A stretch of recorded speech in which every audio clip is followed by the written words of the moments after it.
Good morning, councillors, mayor, staff and members of the public. Welcome to this Three Waters Committee, last one for this term of council.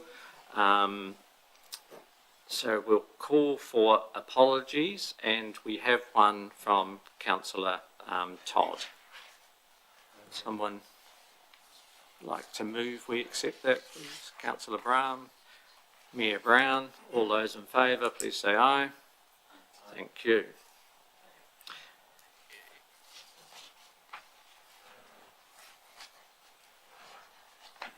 Sorry? Oh. I'm happy to move. Sorry, yes, Lane's not on the committee, so Councillor McMillan moved that and the Mayor seconded. Thank you. Extraordinary business. Declarations of interest. No. Okay, confirmation of the minutes from our meeting of the 30th of the 7th. Any alterations on page 3, 4 and 5? If everyone's happy, someone like to move, please?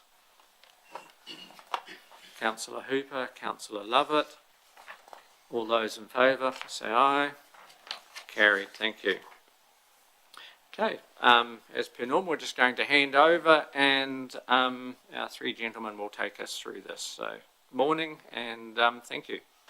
Good morning, Chair. Good morning, councillors. Yeah, we are doing it in a usual fashion again, so we are sharing the load between three of us and starting off with the operational side of the business. Okay. Good morning, everyone. I'll briefly start with the operations and maintenance. So for the month of August, 363 plant visits have been carried out by ACL, around 969 hours to visit our plants, both water and wastewater. We're still observing or monitoring the groundwater levels at Wilkins Road and Ocean Farm, which is still being influenced by the high water level. At the moment, it's still above our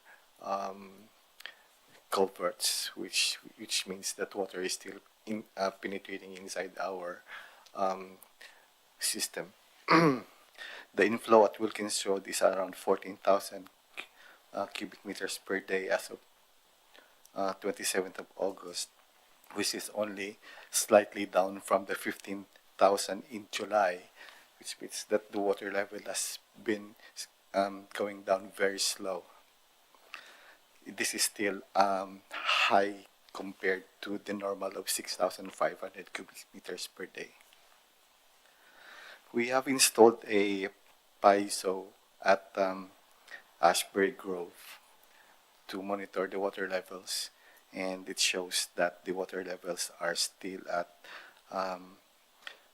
above the 3 to 3.4 meters, which is the height of our pipes.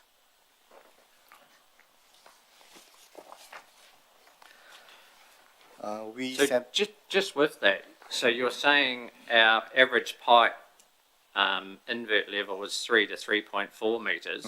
So where's the water table sitting? You're saying it's dropped 0.4 of a metre, but what? Yeah. How far above that is it sitting? It's still at 2 meters. Oh, so 2 metres. Well, when you are looking at the graph, it's at the moment on 2.7 meters when you are looking on the graph in the report. I was trying to look at the graph. But yeah, we sent out letters to houses that have been inspected and found to have their rainwater drained into our wastewater system. We have positive responses to this. Around 3 or 4 houses have requested that the extension that we gave them, requesting an extension to the deadline that we gave them to fix the issue. One has already said that they have fixed the issue, and we still have 3 remaining that have requested that they will fix the issue before Christmas. So, are those houses relatively new? No, they are old. Older ones. Okay. Councillor Lovett. Just going to Ashley Grove, with their water issue there, will that become a red flag in the future to have a look at that when we have big rainfall events, that we know there's an issue there? That is probably one area you'll focus on first, so it doesn't get to the situation where we are now. Through the chair, yes, you are absolutely right, and we are working through that wastewater strategy. We are out on the market at the moment to get a consultant on board to provide them modeling before Christmas to get a good understanding in regards of pipe sizing. Are we correct? What kind of impact does stormwater infiltration has on the network, which restrict us then to bring wastewater down the pipe. And we are doing with ACL some further investigations. I've just seen a CCTV inspections from Monday, and on a 60-meter length of pipe we had 13 joints where the water is pouring in, and we have a lot of fat and grease in the pipe, which reduces nearly the pipe size to 1/3, what can be then used for wastewater discharges. So that's part of our exercise, what we are doing at the moment, to get a better understanding and to put a program together how we would like to manage the Tynwald wastewater network.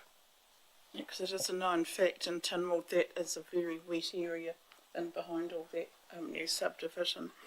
The other question I had about Ocean Farm, now that ACL's taking over a lot of the day-to-day running, are we finding efficiencies down there?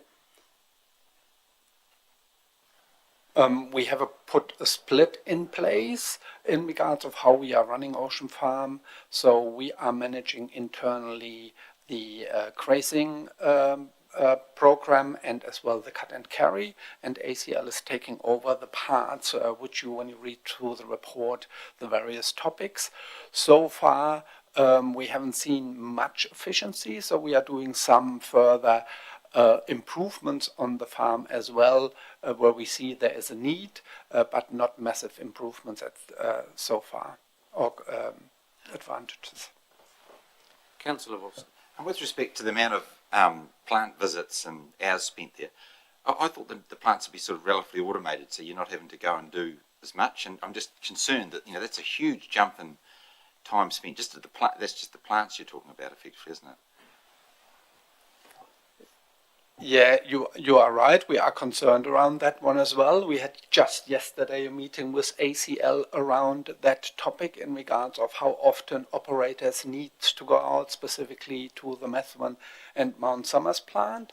And we are looking into that, how we can improve that situation to reduce the operational hours on these plants. Yeah. And is with respect to the water level, what are the long-term trends there? Because this, you know, I wouldn't have thought this is unusual with that water level. It would have been that high in the past many times before, I would have thought, in Tynwald with a 2.7 sort of average at the moment. You know, if you went back 20 years, has that happened before? You know what I mean? Because we don't have any PSOs out there, we can't give you that answer. So that's the only one which we have in that specific area in Tynwald at the moment. We just installed 2 months ago. So we don't have any specific PSO records at that point. Have we reached out to ECAN on that at all or not? Though ECAN has as well no further PSOs around that area. Councillor McMillan. Thank you. Just the letters that went out about the gully traps, how many did you end up sending out, and what was the time frame that was expected to get all that? We sent out 16 letters. 16. And we gave them up to the end of September, and we received 4 requesting for extension. Okay, thank you. Mayor Brown. Just with the extra plant visits, is that a cost to council, or is that included in the contract? There's a lump sum for plant visits for each plant, but we're expecting it to mellow down or low down because of the automation of all the plants by Christmas. So we only have Mount Somers, Methven, and Hines that have been fully automated at the moment. The rest are still visited as per the actual contractual obligation by ACL. So it's not an extra cost, it's included in... It's included in the lump sum. So if they had more visits again, it would still not cost us any more it would be their cost? We will be annualizing the plant visits in December so that we will know if there's an increase or decrease. But at the moment, we're still just paying the lump sum. It has no impact on our cost, but it has an impact on how ACL is running their business, and this needs to be really looked at because they are, in a way, part of us. New plants should be more efficient and require less with monitoring, etc., remotely. That's correct. Yeah. Yes.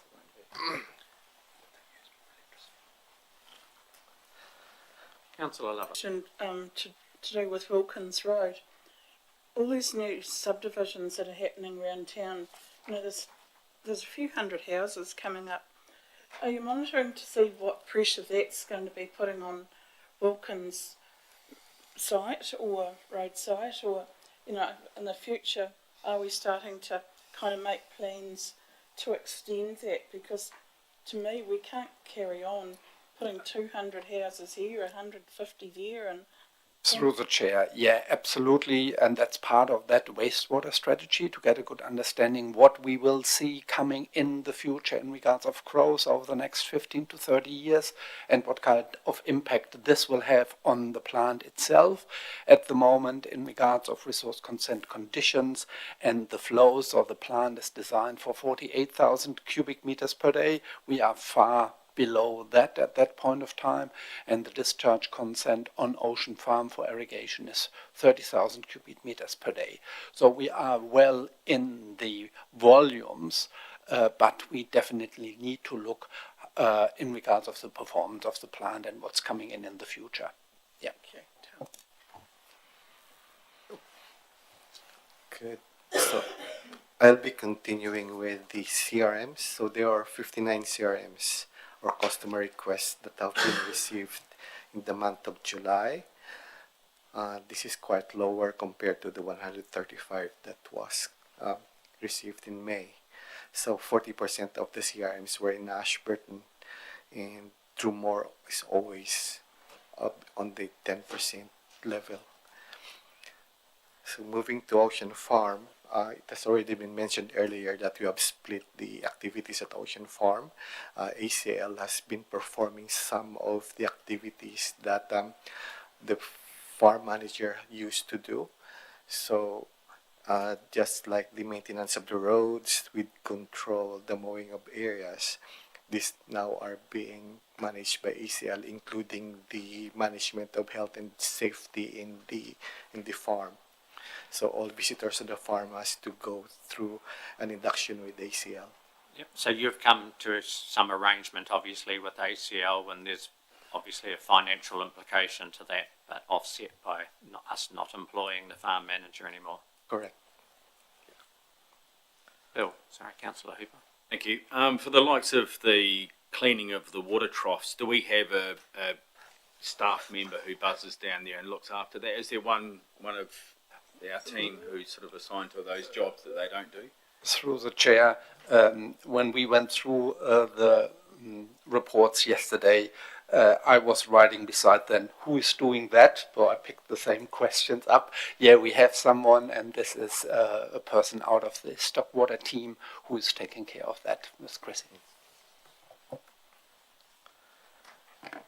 So Alliance Farm Group still have around 3,000 sheep in the farm, and we're expecting that 3,000 sheep to be out of the farm by the end of this month. And the grass cutting contractor is going to start early October, mid-October.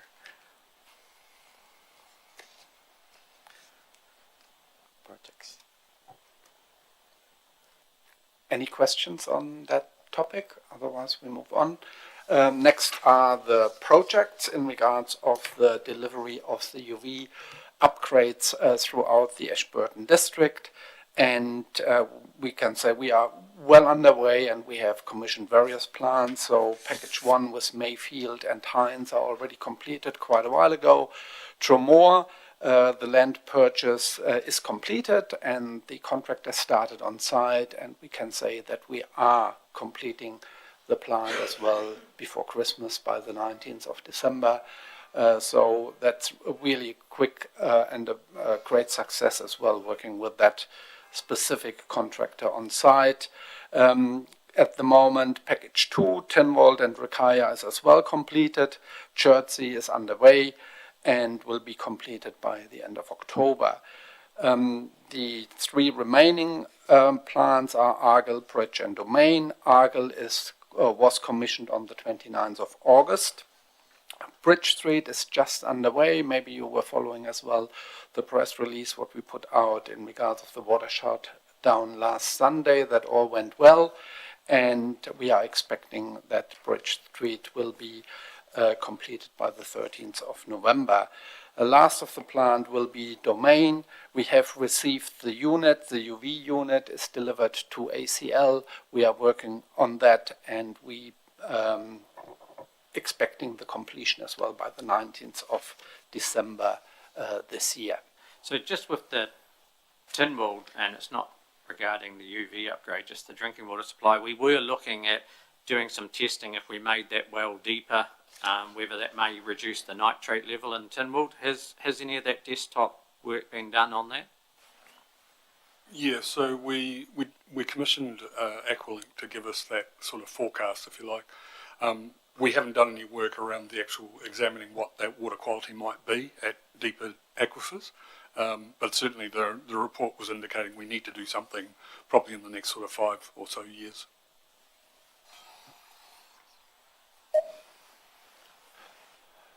Moving over to projects, drinking water, handing over to Hernando.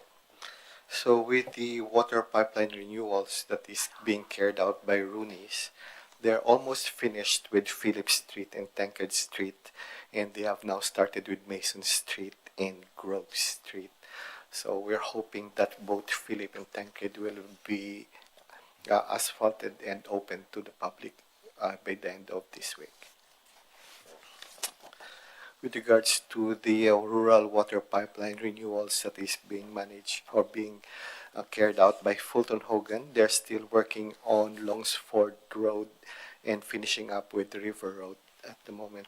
They will be moving out of Mitvin and to the cul-de-sacs maybe in the next 2 weeks. The source risk management plans, so we're looking to use internal resources to get this work underway. Since the agenda was prepared, we have started our planning around this project now, so we have commenced work on it. Councillor Wilson? Part of the people, and you've listed their ECAN, do you liaise with the landowners? Because obviously it could have a huge impact on their rights or their use of the land that we're talking about. Yeah, almost certainly. As part of doing the source assessments, we would have to talk to the landowners. Have to, we need to. Yeah. Have to is after the fact, need to is at the start. Yeah, certainly. Councillor Lovett? Is carrying on from that, is there rules with ECAN sitting there at the moment? The distance is out from the well, the bore heads, or do they have requirements, or it's Yes. different?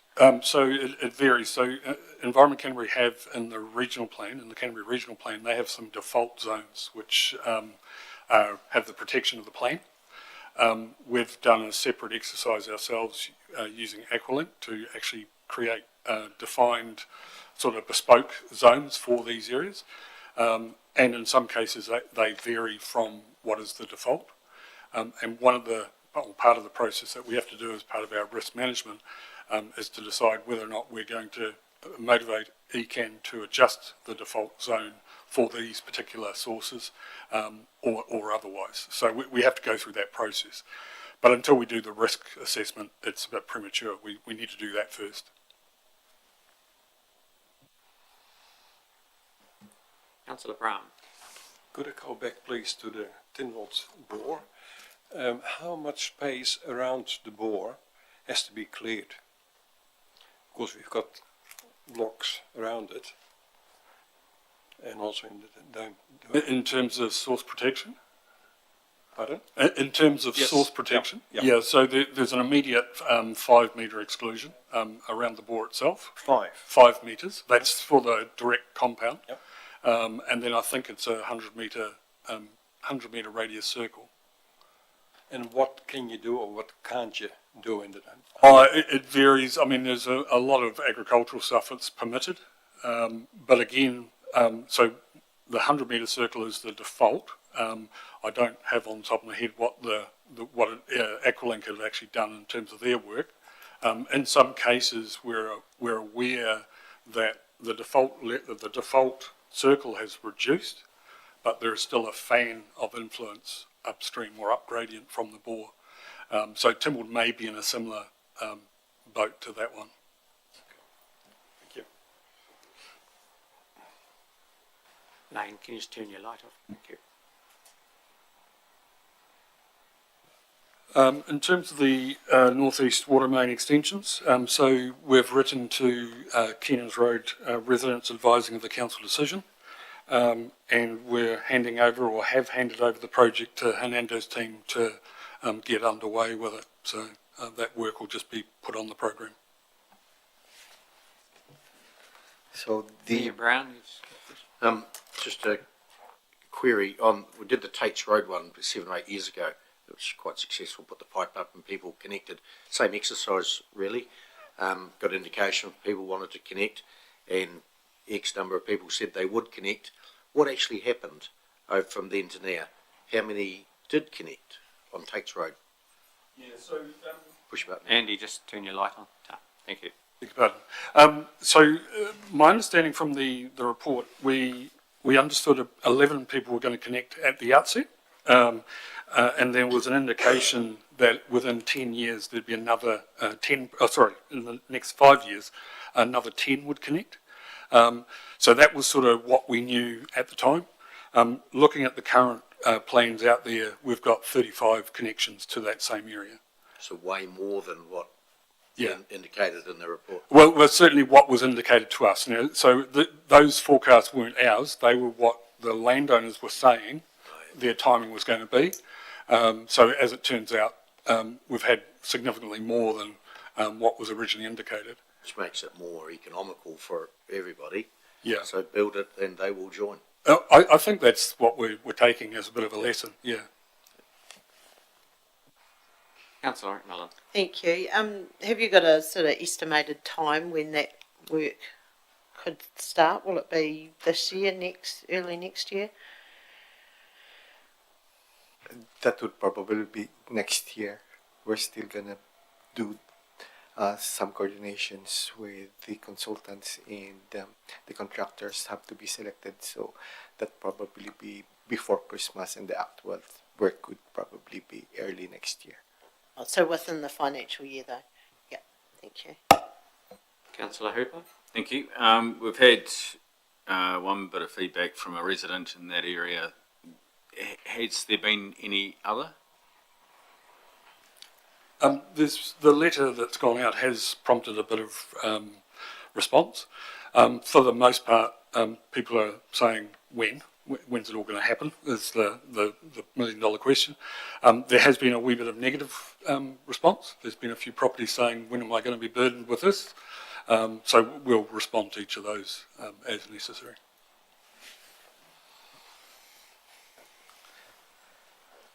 Moving to the backflow investigations and implementation.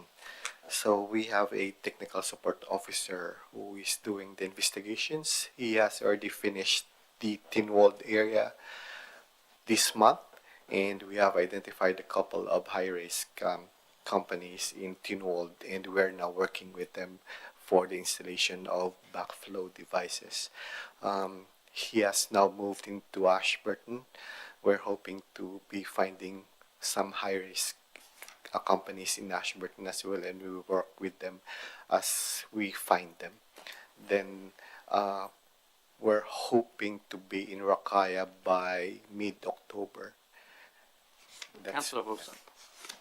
With the backflow investigation, if you do put them in, does all those ones have water meters at the same time?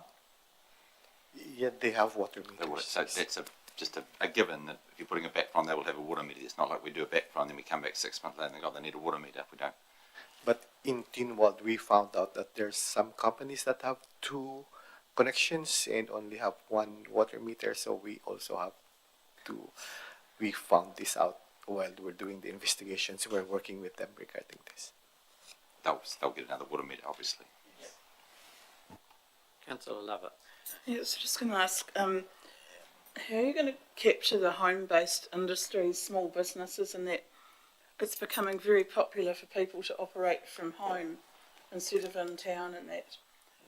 How are you going to in future capture them, because they may have issues, or are we looking down the line a few years' time that every property will have a backflow meter on it? Yeah. It comes mainly down really to the risk profile, and if people are changing their use on their property, normally they need to go through building consent and other requirements. So we will hear on that one what's happening on site. If someone is just changing the property to be a consultant, there will be no impact at all. We have permitted activities anyway out of that one. We are just checking here through from a risk profile, like laundries and dentists and everything around that who are using chemicals, which we are addressing. Yeah, there's a few hairdressers operating from home. So the advanced water metering trial in Rokaya, sorry. I take the advanced water metering trial with IntelliHub. So IntelliHub is still working on improving the connection, the cellular network at the moment. They are struggling. They have some, so to speak, dark spots in the network out in Rokaya, though they are talking to Spark and as well to 1NZ to find a better solution for it, as well with some antennas in between Rokaya. So we are working closely with them, but this sits with IntelliHub. Doesn't cost us anything, though that's the approach they need to take. Hernando's team has put out the RFP for the installation of the smart water meters, and this will come back to us and closes on the 1st of October. And then we will report back to you in regards of the costing and what we have seen out of that tendering project. Councillor McMillan. Thank you. So the only cost associated with these, with this trial is the installation to The us? installation minus the amount we are getting from IntelliHub. So in the report you have seen, we are getting an amount of X, so to speak, and this is a set-off as well. Thank you. Councillor Wilson. How many approximate water meters is that we're putting in there? Around about 350. And we have Methven fully water metered at the moment. Methven is fully water metered. Yes, that's correct.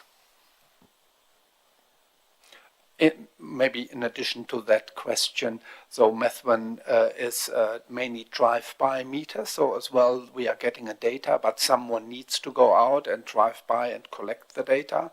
The meters we are putting in Rokaya will be coming through the internet, so to speak, and we are getting that overnight, and normally we should get 48 readings or half an hour readings in regards of these meters, so no one needs to really go out and drive by and collect that data.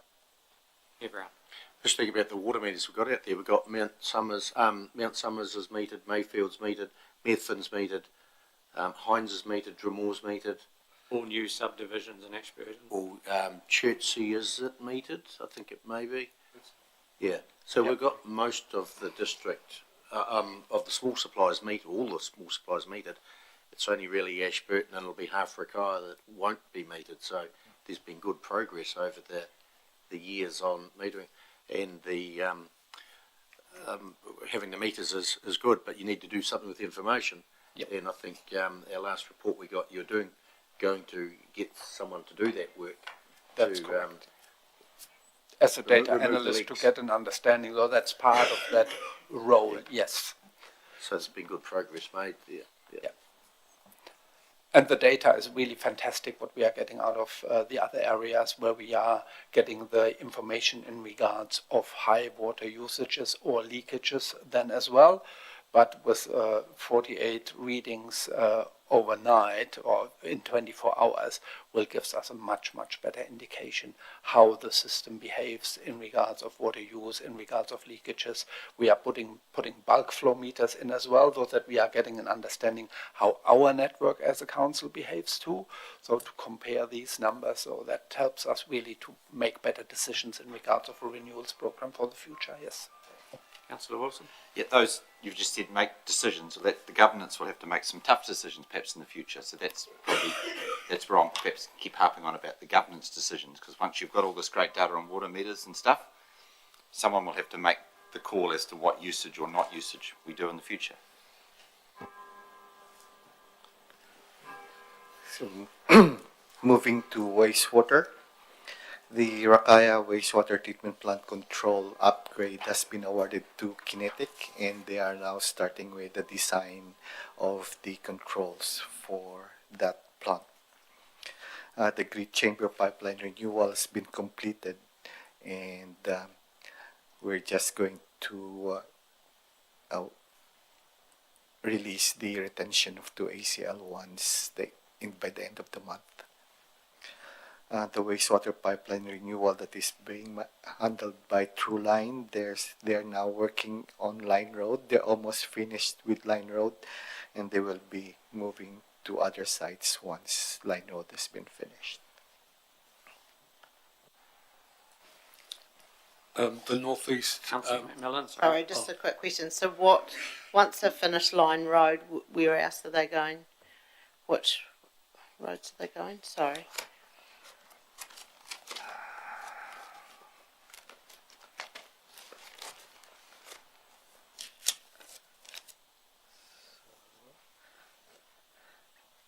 They probably would be on Saunders Street in Tancred Street. Oh, okay. So Line Road is the only Methven. And how was the feedback around? Because I know there's a lot of businesses on that road. How was the feedback? Even we don't have any complaints from the businesses. The traffic management has been very well managed by Trueline. That's good. The other sites from Methven will be from Rooney's on the other contractor. So they will be moving to Lily Place and Spackton. Councillor Wilson? With respect to Rakaya sludge bed thing, with the very wet winter, did it perform to expectations? It was very wet. We were hoping to be able to send sludge to the landfill 2 months ago, but we were not able to. There's a point that we have already on the drier side, and then it rains again, so it will be wet again.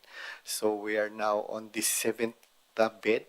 So one bed is around 1 month. So we have 12 beds, which means that we still have five months. So we're hoping that by November, December, we will be able to gather sludge from 3 or 4 beds in December. So is that within design specifications? I mean, is that what they expected it to be able to do? Or? yeah, we have the beds are designed at 200 mm, but we can maximize it to 300 mm during wet season. So we have been maximizing it to 300 mm. That gave us an additional 3 months of capacity. The drawback of going to 300 millimetres is it takes longer to dry, though, once you do that. Correct. Yeah. Mr Mayor, sorry. What's stopping you from applying that dried sludge to the land, surrounding land there, and using it as a nutrient base instead of taking it to landfill? I think my understanding is at the moment that we don't have a resource consent for that in place, so that needs to go through a special resource consent for application, biosolids application to land. There are specifications around that at the moment. They are finalized, and that's part of Tomata Otherwise work at the moment, and they are in the final stages, is my understanding, to make that public. But then you need resource consent to do that. It depends on the quality and the stage of the sludge, what you can do and what you can't do.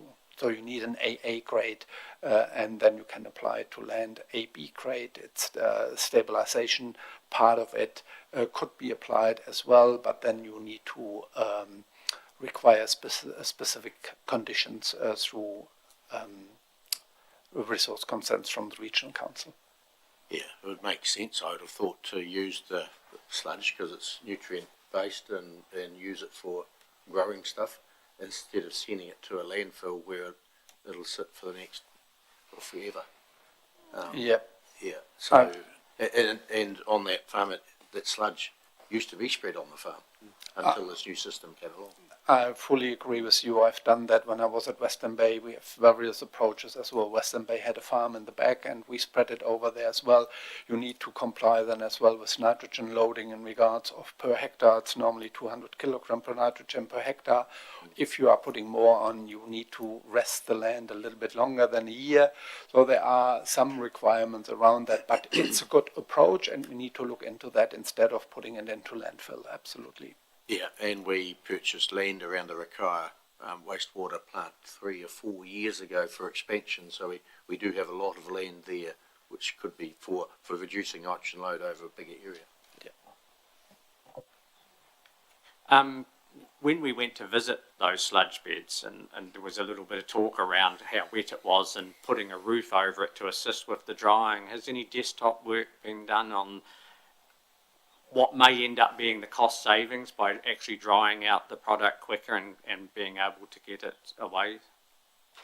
We haven't actually done any work on it, but I know it was a factor when we went through the design phase for the beds themselves, because we contemplated the future prospect of putting a roof over it. So it was certainly factored in, and potentially the whole site is going to be the subject of the strategy work as well.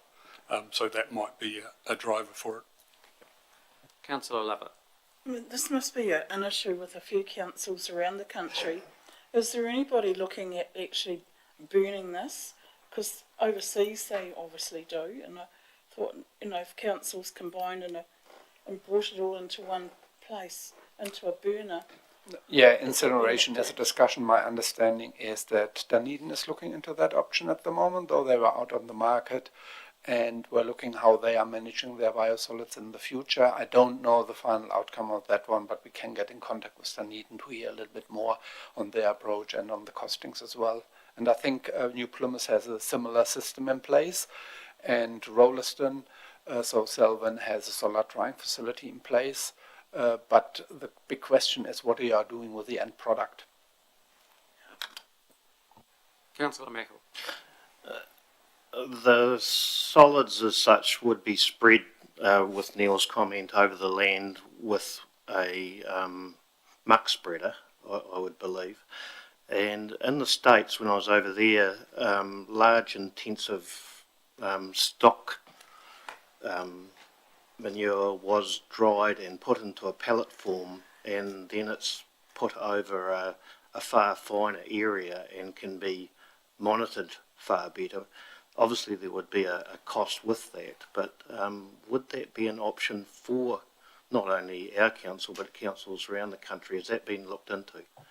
Not specifically from us, but in New Zealand, yes. So I was listening last year at the Water New Zealand conference, various papers specifically coming out of the US. So Becker has done a big paper and they won an award for that paper in regards of how to deal with biosolids and bringing the experience back, what's happening in other countries and here specifically in the States. So we need to look into that, and there are various things around it.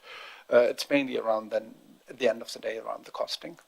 Yeah. If as I say, not just our council, if it could be processed professionally for a number of councils, Yep. would bring that cost into a more manageable area. But it would also make consenting, I believe, far easier for councils if it was able to be applied, more evenly. Yeah, And not- absolutely agree with that. Yeah. Mr Mayor. Yeah, I think following on from Lynette's comment, I think Christchurch City also incinerate theirs, have done or looking at it or been doing it in the past. But,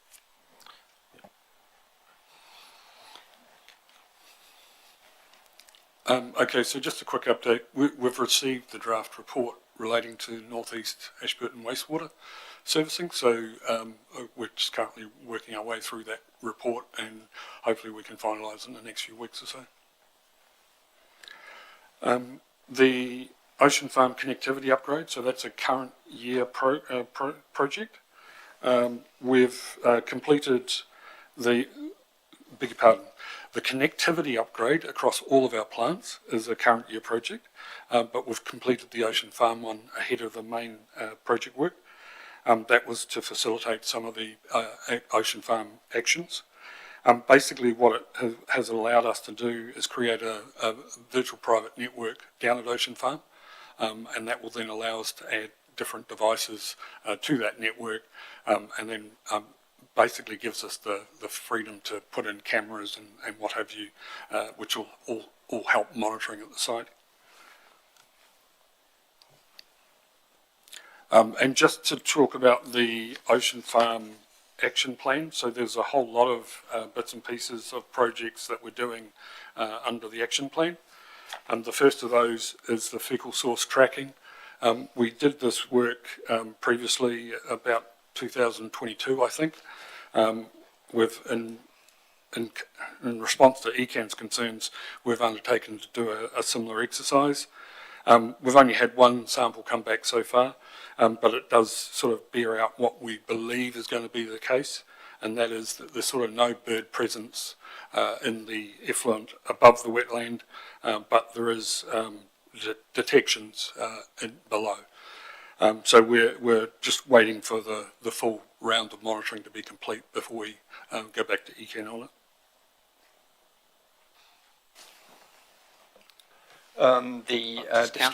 Sorry, quickly on that, Andy. So does the avian issues, does that appear to be the main problem with the after wetland? Yeah. So what we've always believed is that what we know happens is that the wastewater effluent quality deteriorates through the wetland. Yeah. And Environment Canterbury's view is that so our compliance point is below the wetland. So they're saying we're non-compliant. And what we've been making the case for over a number of years is that it's very hard to be held responsible for the avian bird population of the wetland. So we've just offered to do that again, just to reconfirm that position. How ECAN respond to that, I don't know at this point. So after their response, will you then start putting your minds to a solution, whether it be bypassing or cleaning out? Yeah. So there's a whole host of things we're looking at. One of the options could be a consent modification or an amendment to the consent to change the formal monitoring point, so that the bird population isn't a factor in those test results, and then that would better reflect the consent compliance, if you like. But there's a whole host of things under the action plan that we're doing to address the compliance issues. In regards of the district wastewater strategy, so we went out on the market in July, 30th of July, through Tenderlink. 32 companies picked the documents up, and we received in total 6 replies who showed their interest to provide the service to us. Out of the 6, we shortlisted 3 companies, and they will be invited to prepare a price proposal with further methodology details. This will go out today, and the first part of that wastewater strategy exercise will be the modeling in Tynwald to get some further input in regards of how we are proceeding with that in the future. Will governance have any oversight of that at all? We will definitely come back to you after we receiving the RFP and provide that feedback to you, which company will be or can be chosen, but this will be coming back to you, absolutely, yes. Councillor Wilson? Probably it's further to exactly what you've asked, Councillor. The RFP, isn't that sort of setting the parameters of what you want, you know what I mean? And once those parameters are set, it's operational to go through and do it, you know, so we need to be involved at the setting of the parameters rather than once you've gone out to them, you've actually, it's done. We have no input then because effectively you've asked and they're fulfilling the process. It's almost too late, isn't it, almost? Yeah, that's a fair point, Councillor, what you just made. We have seen that out of the discussion we had, what we needed to push that through. We will definitely not award the contract before we were coming back to you, so we have still possibilities to address that, and we will share the document with you as well through Stella. I'd think that the strategy, once it's developed by the person you get to do it, the company you get to do it, would come to council and in draft form and see if this is what council wish or want before it's finalised. Totally, absolutely. So we will come into stages as well, because how we are envisaged, it will be a staged approach. It will be not just a final document. So we will look in Tynwald first, then we are looking in Ashburton, then we are looking further out. So we will always keep you informed in regards of our process on that strategy, because it's an important document. We are looking out 15 to 30 years at the end of the day, and from a governance perspective, you need to have oversight, yes.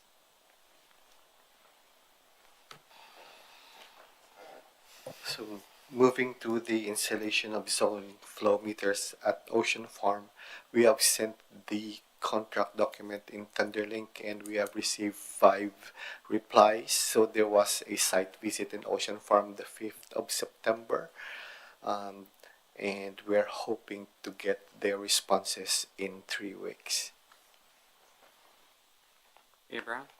So installing zone meters on the 15 zones must indicate to us that you're going to use all those pipes underground for the upgrade when that comes along in whatever future. They're not going to be removed, they'll be utilised. They will be utilized. They are a really important part in regards of the action plan we have with the regional council in place as well, to get a better understanding in regards of how each zone behaves, and what Andy mentioned before in regards of the links in the connectivity. It's a big project for that as well, because with the 15 meters we are now through that connectivity approach, we can easily get the information back in regards of pressure, in regards of flows, which gives us a better indication how the zone behaves, and for the calculation with the regional council as well. Yeah, because I think it's been indicated that the irrigation system there needs an upgrade. Yep. So this must indicate you're still going to use all the underground network. There's a myriad of pipes underneath connecting sprinklers, which is probably pointing towards the sprinkler on a pole method. Yep. Perhaps. Yeah. Councillor Mackel? I'd just question, will 15 be necessary? Because if it's upgraded, we'll more than likely go to possibly pivots, which could be, just taking a guess, maybe a maximum of 5 zones. So why is the 15 if we're upgrading to that sort of system? Because this is how the system is set up at the moment, and we need at first to really understand how the system behaves. But we will definitely use the 15 in the future as well, though they are not a lost investment in regards of getting access to data. At the moment we have 15 various zones. If we would put only 10 in, we would really struggle to get an understanding how the other areas behaving in regards of irrigation. Yeah, it just feels like a short-term fix if we're upgrading the Ulrich. Yeah, it just doesn't make much sense to me. Councillor Lovett? Yeah, following on from that, has the decision been made that we're having upright sprinklers? You know, because we had discussions about putting some pivots and things on, because like the dairy industry use them and they're efficient, and Rakai's got a pivot out there and we know what they can do. But we know there's a lot of blockages on uprises and that, and I'm thinking, does it need a big discussion around the table before we invest all this money into probably an old system, because it's not going to be better than your pop-ups. That is part of that strategy, to really understand what kind of flows we are getting into the plant in the future, what kind of quality of the flows we are getting into it.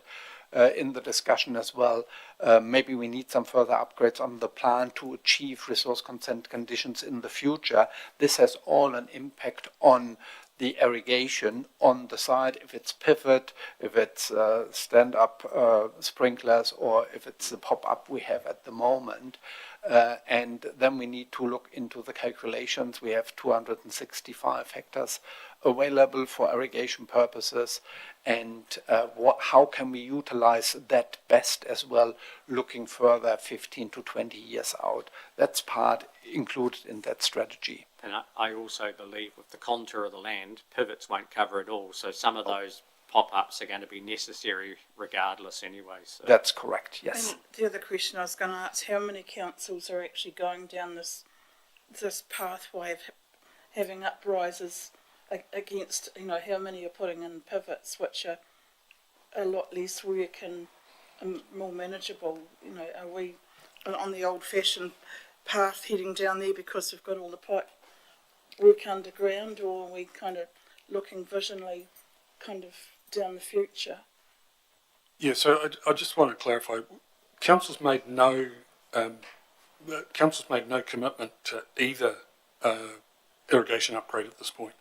And our view was always that we needed to try and take a deep breath and do the strategy first before we made any major commitment towards to the irrigation system.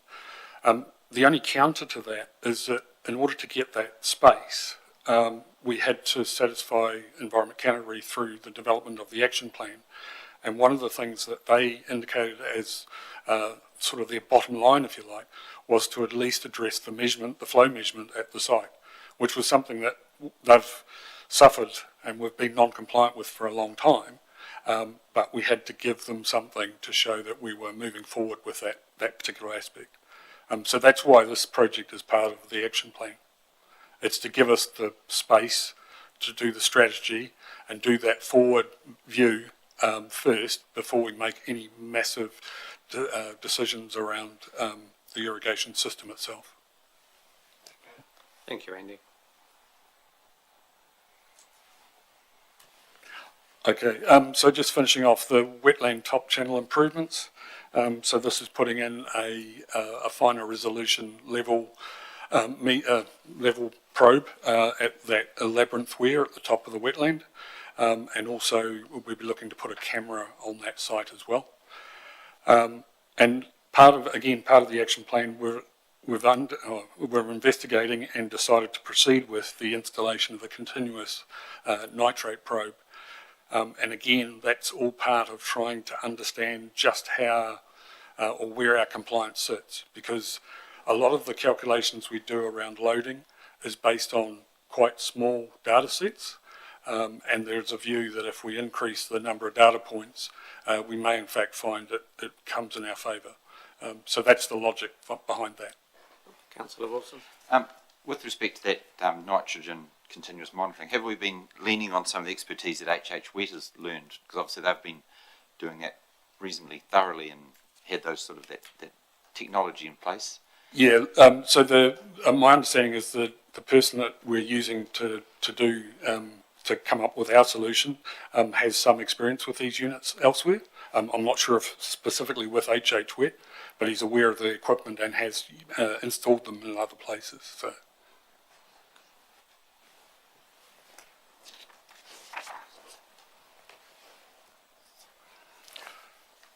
Just a quick update on the stormwater risk prioritisation. So the field inspections have been completed.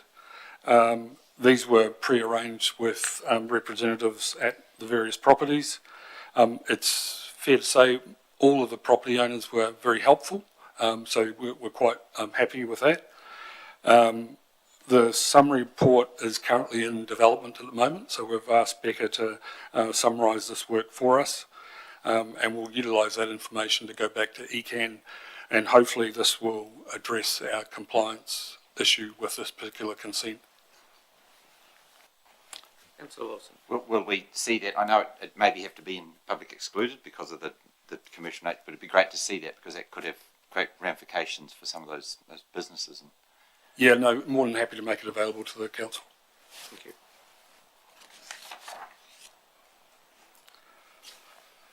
So we've got our annual drinking water laboratory audit next week, and this is we're with a bit of trepidation because it's our first audit since we became fully accredited. The team are well advanced with the preparations. We had to, just an example of the type of thing we've had to do, we had to send one of our measuring flasks to another laboratory to get it formally calibrated to make sure that it was in fact measuring what it measures. So that's sort of the level of detail that these things go down to. There is a spelling mistake in the, well, not a spelling mistake, it was an error in the report referencing the National Environmental Performance Report. That is actually network. So with most of the collation of this data is well advanced, and we are hoping to send our data set up to Te Mata Arawai towards the end of the month. So we're making progress on that. Just to update you on the Local Government Water Services Bill, so this has now been enacted, and we got an update from Te Mata Arawai talking about some of the sort of the other stuff that happens instead of some of the headline stuff. So just going through quickly, there's no longer a need to register annually for water suppliers. So registration would be done every 5 years. We have to confirm every 5 years that the drinking water safety plans are current. But that still doesn't absolve us from our responsibilities to provide safe drinking water. Currently unregistered water supplies, they will be required to register now by November 28, which is a bit of a delay. Not sure what the original figure was, but it was not quite as far out. And then they've got another 2 years before they have to meet their full responsibilities. Household supplies less than 25 or 25 and less are no longer considered water supplies. So that was a big change, which was well flagged. But marae and community halls of that same population band still need to register. So does that have an impact, because we have a lot of community halls out there who have functions that have more than 25 people that attend? Yeah. How many of those, like, I bet you a lot of them are over rainwater or a well just on the property that, or the neighbour's well or anything? Yeah, look, I haven't got the numbers, but so property have got an asset person working with them at the moment who's doing exactly that job. So they're working through that risk profile to see how exposed they are. The requirement to give effect to Te Mana o Te Wai has been removed. There's greater flexibility around exemptions now. There was a number of exemptions, including the chlorine residual, and there was a requirement that you had to apply for an exemption from all of those things, but they've allowed flexibility on just one or two. So you can actually select matters that you wish to be exempt for. There's changes to how the environmental performance standards will work under the resource management system. And also they've established a framework for looking after the IDS and the National Engineering Design Standards.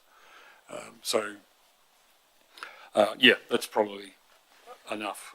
Yeah, Mayor Brown? Just on the exemption, changes to the exemptions, would that mean that because our wells in Ashburton are deep wells and they don't get protozoa in them because they're deep, would that mean that we would perhaps not have to put UV on to kill protozoa when there's no protozoa there? Is that what that would refer to? I don't know. We would have to go through it with that lens to determine if that was even feasible. We need anyway a multi-barrier approach in regards of how we are treating and supplying water, though this will be a requirement which we need to have anyway. So we won't get around UV systems at all because we have otherwise only chlorination in place, which is only one barrier. So you have UV as the secondary? Yes, Or absolutely. UV as the primary and chlorine as the secondary? Yeah, Councillor Wilson, sir. Probably the appropriate time to ask, because I see it's not around, the Montalto trial, I'll call it, how's that progressing? 'Cause Wonderful, because that's what I was just wanted to refer to. Thank you very much, Councillor. It's in regards of the acceptable solution. So we got on Friday the acceptable solution finalized by Taumata Arowai, came in force on the 5th. So that was last Friday. And we just were working through these acceptable solutions. What does it mean to us, and what does it mean specifically to our Montalto scheme?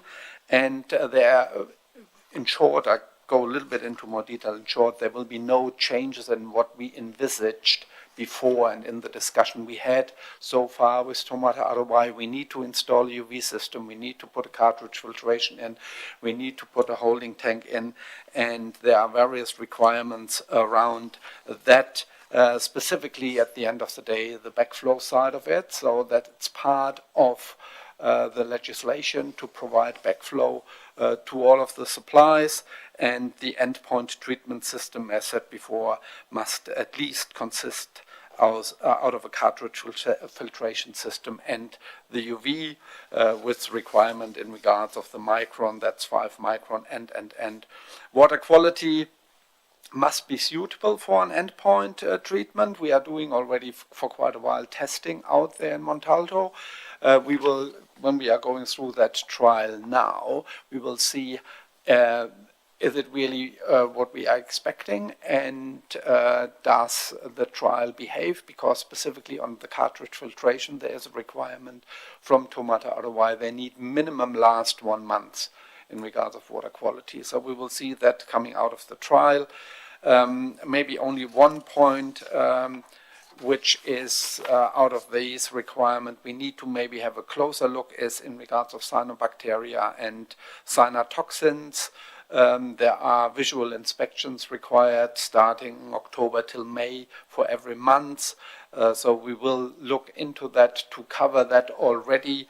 October is just a month away, and to work through that. And the other big part, as mentioned before, is really the backflow prevention. Any questions on that? Because before we go to 7, I think, Councillor Lovett. I'm just going to ask those that have got systems built into their house now to treat their water, will they have to change those into this new round? We need to have a look into that, what kind they have, and compare that with the new requirements, what I just said in regards of the UV, 40 millijoule in regards of treatment, and as well the cartridge filtration. That's part of the exercise then. Right, that's good to know.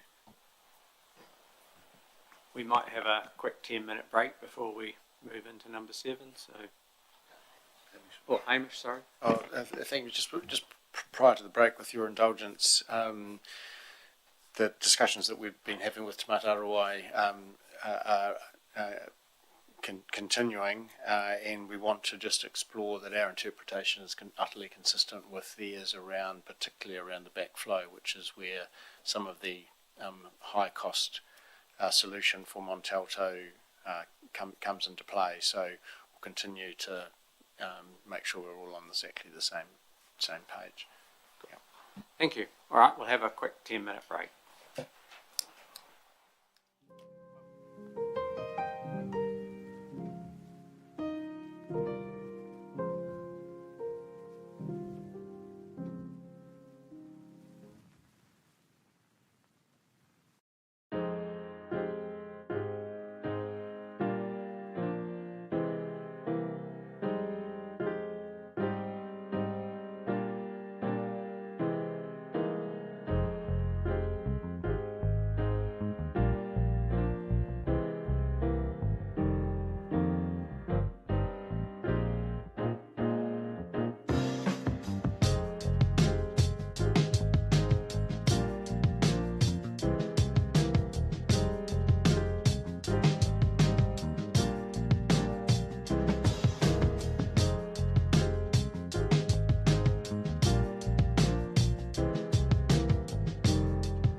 we'll just straight back into it. Item 7, page 13.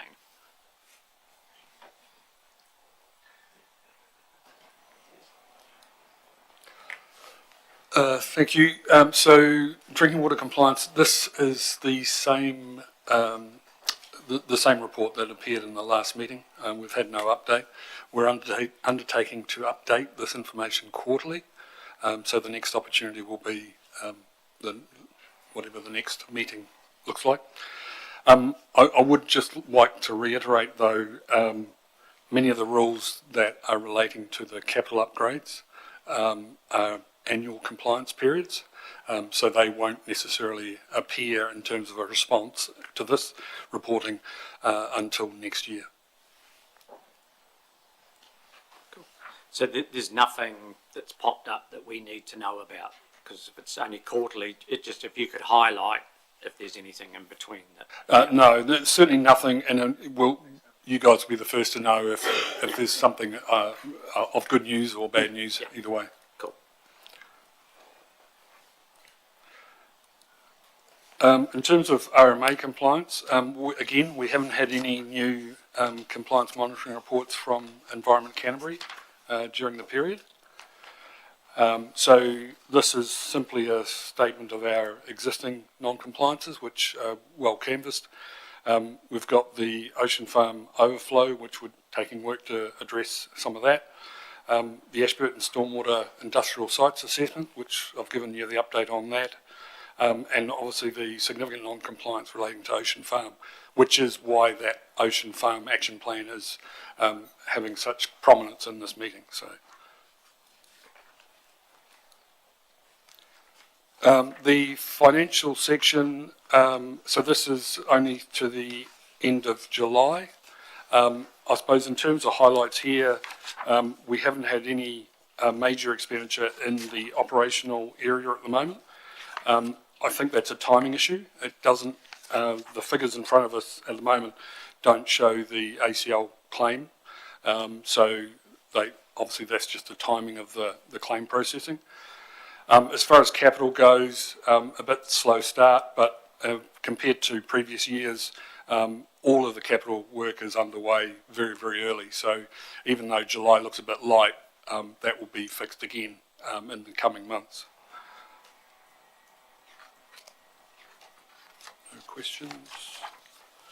Councillor Wilson?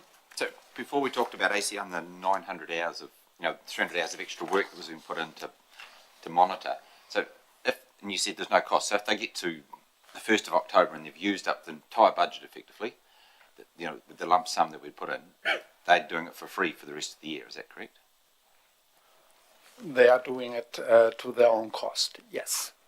That's part of the deal we have with them in place, and this is why we need to look both sides, ACL and we, how can we improve operational expenditures and approaches, how we are doing things in the field, absolutely. Are there any, within that contract, are there any areas where they can, it expands over time with regards to that? Obviously, if things changes in regards of how and when the contract was put in place, definitely. So with the UV system upgrade, they could come up with something in regards of a variation, could go up or down in regards of how they are managing the sites, yes. Hamish? And just to elaborate, of course, the last financial year ending 30 June, we know that there was cost overruns in the drinking water and the wastewater account because of the number of matters attended to by ACL under that contract. So the can end up with cost pressure from the way in which that contract is administered. Yeah, mainly in regards of options who are not covered under or which are proactive work, what we are requiring for them to do. I just remember the explanation around CRMs and additional issues that arose that we ended up having some cost overrun. Yeah, so we know what happened last year, and we did have an overspend in the water. So we know what we know. Hindsight's a great thing. So we'd have someone. The governance can be assured that we've got someone who is watching this carefully in this financial year going forward. absolutely the intent, yes. Thank you. Yeah, no, we are watching it very, very carefully, and I think one of the issues for us is to be really careful at the budget preparation time, because that's the time where you can anticipate that there will be unanticipated issues through the year. So you've got to make sure that we have sufficient budget to keep the network operating as it should. So one of the lessons is to examine our budget processes as much as it is to manage the contract through the year. It's a catch-22. You go into a leak detection program, which is great. You cost for that, but then you find the leaks, and then you have to respond to those as well. So, okay.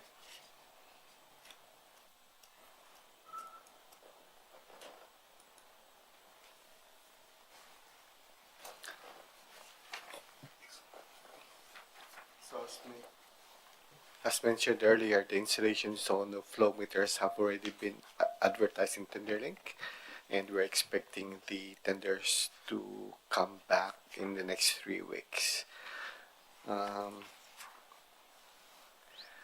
wastewater control for Akaya has already been awarded to Kinetic, has also been reported earlier. Regarding to the wetland top channel improvements and the continuous nitrate, we're still going to the market for that.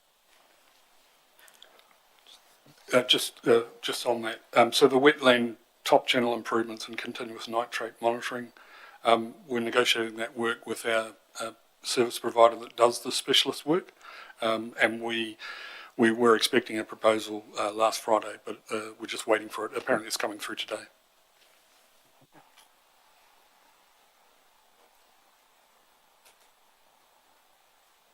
So, just going to the next one, number 11, in your photo gallery, and there's the Phillip Street water main renewal there, the photo, and so when, for want of a better term, a patch is put right down a road like that, is that done in conjunction with our roading department, and they have to make sure they're happy? Because, I mean, it's probably an optical illusion, but the photo makes that looks like it's got a raise in it and a lip on the side, and I'm not sure the road marking, at what stage does that have to be redone and those sorts of things. So how does that tie in with our roading department when we do these works? At the end of the contract, we have a walkover with the roading engineer to ensure that they are satisfied before we issue the the closure report.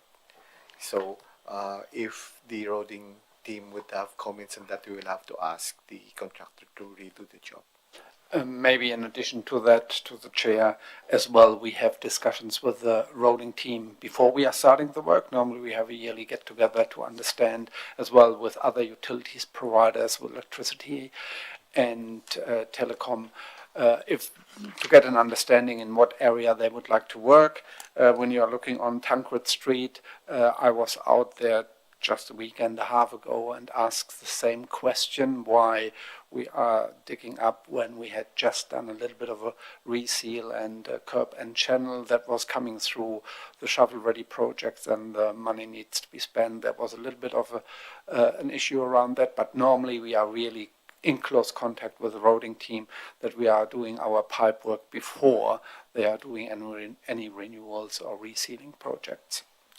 And are we sticking with, like you've asked those other companies if they've got any fibre or whatever they want to lay at the same time, if they come back in a certain time frame and want to re-dig up, there's some rules and regs around that, isn't there, Neil, that you may remember? I think we instigated they have to do a full reseal. There's some quite tight restrictions around that when they don't take up the opportunity when it's there.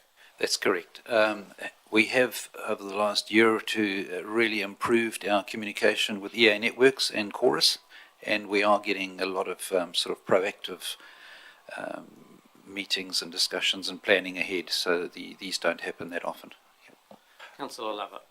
Just going back to the work they're doing, the resealing and that, is there a guarantee they have to put there on the quality of the work? You know, if we have a failure, that they're going to come back and fix this? I'm thinking about up to Ellington Shops, and all the complaints we had for a few years over the roughness of that work. We've got systems in place, have we now, that we're not going to expect that in the future? The contractors have 12 months to guarantee the job that they have done, and before we issue a practical completion at 12 months. Yeah, defects liability period is minimum 12 months, but if we identify something earlier, we are in discussions with the contractor. If we are settling in a trench, maybe not doing straight away, but it's listed, so the time frame from the 12 months drags on in that regard, where we are saying, let's see at first over the next 6-8 months if we see further settling, and then you have to replace it. And this is why it sometimes takes a little bit longer than 12 months, because it makes no sense to dig it up at the moment and you see in 3 months a similar situation. So we rather than controlling it and managing it and putting them on a time frame to fix it. Mayor Brown? Just looking at the water main renewals on Phillip Street and Tancred Street, the old pipes that are coming out, what sort of condition are they in? Do you know? I haven't seen the pipes. We haven't. No, we can have a look into that. So I'm not sure at that point of time. My understanding is from a renewals perspective, it's really heavily related to the performance of the pipe and breakages we had in that pipe in the past, age of the pipeline, and this feeds into the renewals thinking, but I'm not aware of what needs to be done. If it's an AC pipe, normally we try to leave it in the ground without taking it out, because otherwise the costs will going through the roof in that regards. Yeah. What's the pipe taken out of Phillip Street and Tancred? Is it AC or is... I need to come back to you. Could be AC, but we will report back to you. Yeah. Sorry. Okay.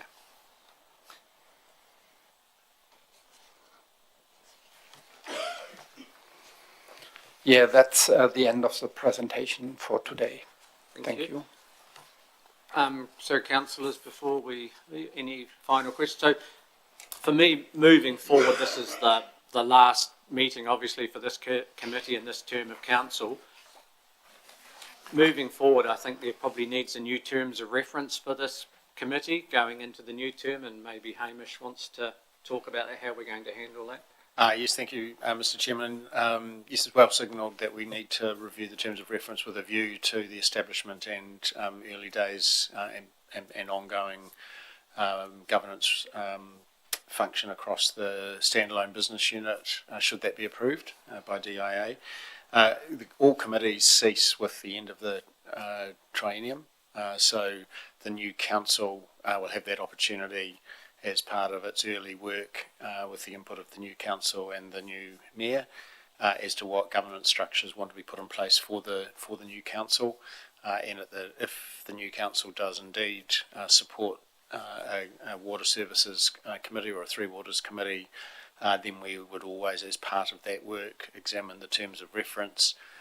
If the council does wish to set that committee up, then we would probably be recommending that that committee include oversight of the business unit, both establishment and ongoing work. So the new council will resolve that matter. Thank you. Mayor Brown? Over the period of time, I might have asked 2 or 3 times for the Three Waters asset management plans that were going to be given to us, but I still haven't received them, and I can never find them either. So could we have them sooner rather than later? We will put them definitely on Stellar, or you get the link to them. So shouldn't be no problem. We will have a look into that. Will be done today. Any further questions before we finish? Thank you. I think forming this committee, this term of council has been, I think it's been a very good thing. It's gained a lot of knowledge around our water assets and what the team does. And I think it's just going to become more important in the next term of council. So, yeah, thank you. Yes, we do. So we just need to deal with minutes from the previous meeting, from the public excluded part. So someone like to move that we go into committee, please? Mayor Brown, Councillor McMillan, all those in favour? Carried, thank you. Will only be 3 or 4 minutes, Phil. But